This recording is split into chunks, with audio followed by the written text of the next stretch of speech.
Hi, and welcome back to Ask a Professor. This week, we got a great question here that follows up some conversations we've had before. And this question comes from Richard.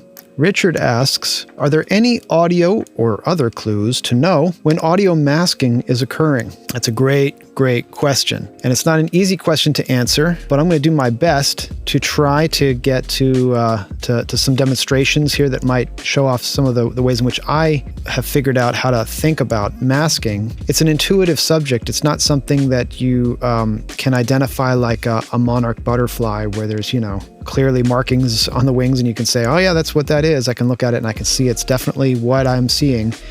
You have to intuit, and I think in some cases you have to kind of assume that things are happening like masking regardless of what presents as. And I think if you can figure out a healthy way to challenge what you're hearing, it can help you to figure out ways to use tools like EQ to sculpt away the things that might be in the way. So I've got a session up here, and I'm going to play just two of these tracks here. It's a piano and electric guitar.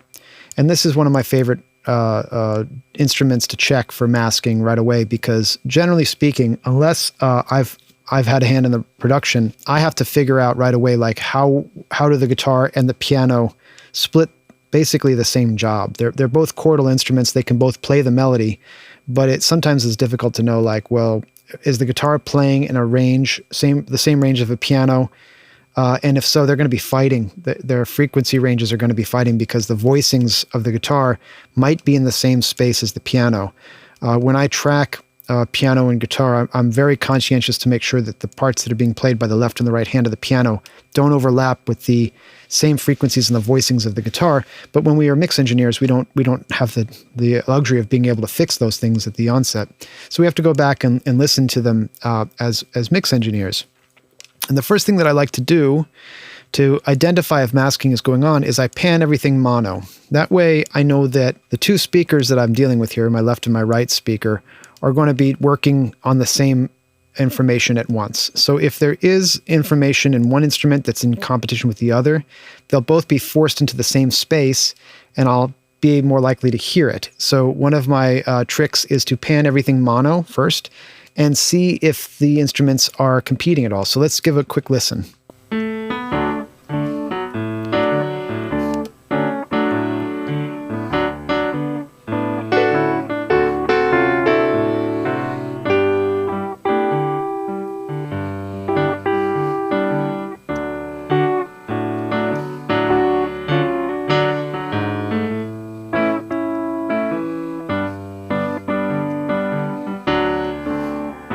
Yeah, I really hear a lot of masking happening here. It's really sometimes hard to hear the guitar discreetly from the piano. And that's one of the things that we look for in masking is, can you identify clearly one instrument from another when they're summed together? And again, this is why I like to put everything in mono, because we're doing exactly that. So let's test the theory. One thing that I can suggest that you try to do is use one instrument as your stable solid. So I'm going to start with the piano as the stable solid, meaning it just sounds like the piano.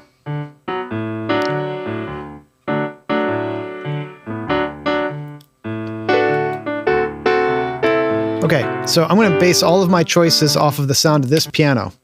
So all my choices based on the sound of this piano tell me that I got to fix some of the harmonic issues here. It's a very honky-tonk sounding piano. It's very forward at about 800 hertz to, actually it's really kind of forward everywhere from about 400 to about 900 hertz. So I'm just going to do a gentle 3 dB scoop in the mid-range here.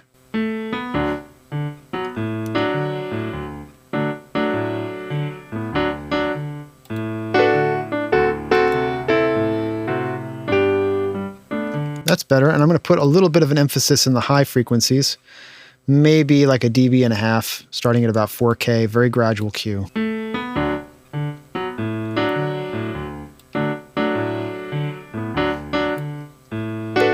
I should say this is definitely a digital piano, so it's going to have its own sort of sound. Now we hear the guitar. So just having fixed those frequency problems, now I'm going to add the guitar back in again.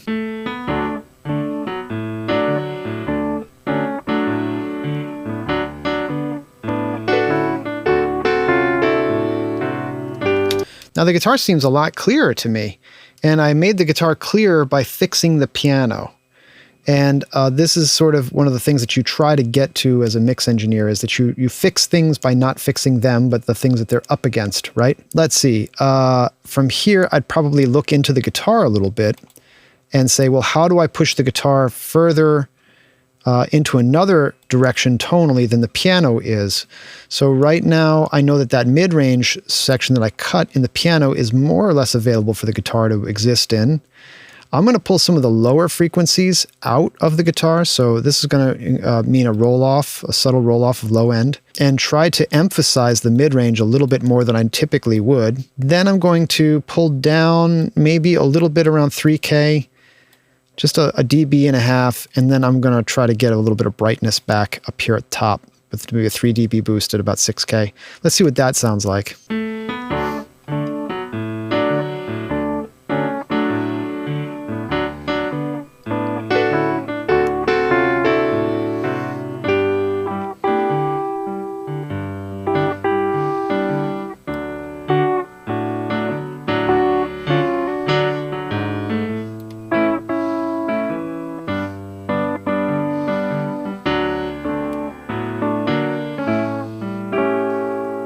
So now I can hear the guitar pretty clearly, and I can hear the piano pretty clearly.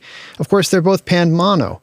So now if I pan the piano to the right, let's say I'm going to pan it 50% to the right, and we'll move the guitar to 50% disbursement to the left, just separating them out so that most of the energy is happening in the right channel for the piano, and then most of the guitar's energy is happening in the left channel. Now we're increasing the efficiency of the speakers because they're not both trying to do the same thing at the same time. And because I've cleared out these frequencies in mono, this should make them even more intelligible.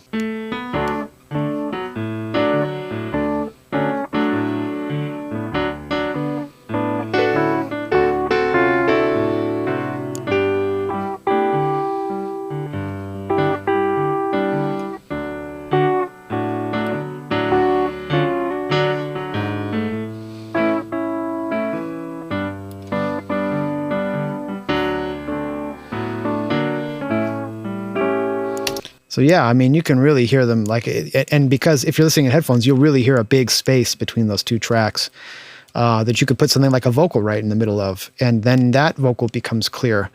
And just to show you what I mean, here's the lead vocal right here. I'll add that to the mix here. Tell you what I'm gonna do. Well, I'm gonna stop my crying and leave you alone. And if you don't think I'm leaving, Big Daddy, just count those little girls. You ain't gonna see me. You ain't gonna see my sweet face no more. So we can really hear the vocal much clearer in the middle without having done anything to it.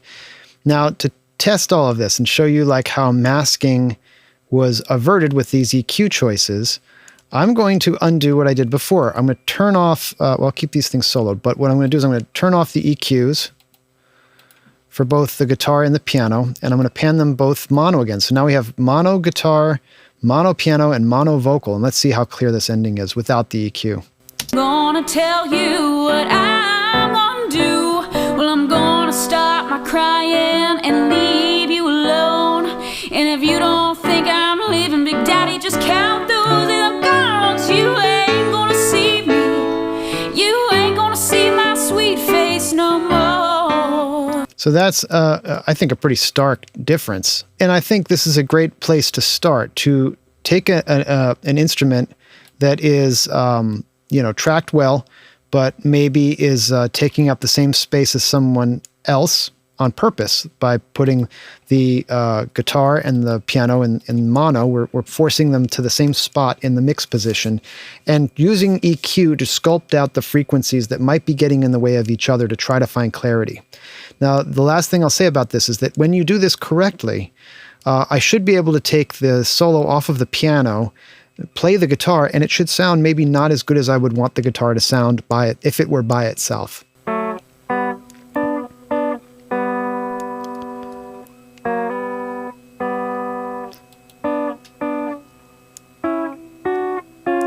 Yeah, I like the way it sounds without the EQ. If it's just by itself, it sounds more like a guitar to me. But the truth is here, that guitar ceases to exist in that way when you add it together with other instruments through two speakers. Now you have to make it work through those speakers. And if those speakers are being taxed by other instruments, we have to address that. And that's where EQ comes in. So it should be the case that if you EQ something and then you solo it out of a production, it's very underwhelming as a solo performance because it's not meant to exist by itself. We're taking into consideration the inefficiency of the speakers when they're trying to do things that other instruments are trying to do. To sum it up, the idea here is that we're trying to get our speakers to be more efficient in the way they deliver sound to us. And EQ is a great tool for being able to do that. We're sculpting areas of energy in the spectrum out of the way so that, an instrument that has maybe, say, a similar voicing doesn't mask the instrument that's playing at the same time because those two frequencies are fighting for the same efficiency in the speaker drivers. One of the things you'll have to learn to manage, and you do this over time with intuitive capabilities, is to recognize that when you listen to something, you're really listening through the speakers, and you have to learn to hear how the speakers are telling the story. The musicians have already told their story. They've performed their instruments as best as they can. Now it's a question is, do those performances come through the speakers efficiently? And this is where panning things to the same spot and seeing if those little things that they do come out as clear, those are your hints, those are your clues. If they don't come out clear, there's something going on there with masking. You may not have an abundance of buildup of, a frequency that feels offensive where you would typically reach for an EQ. But you can say, you know what, there's nothing wrong with these sounds on their own, but when I put them together, they're not clear. And by using an EQ to sculpt away certain areas, and you have to make some executive decisions and recognize that by pulling this here, I have to then change the way I'm dealing with the next adjacent instrument. You start to realize that there's no one way to do it right. It's the first decision you make influences the next decision you make, which then influences the next decision you make. And as you add more instruments, you ultimately work your way through the mix this way. So hopefully this is helpful in helping you to understand masking and some clues to look for.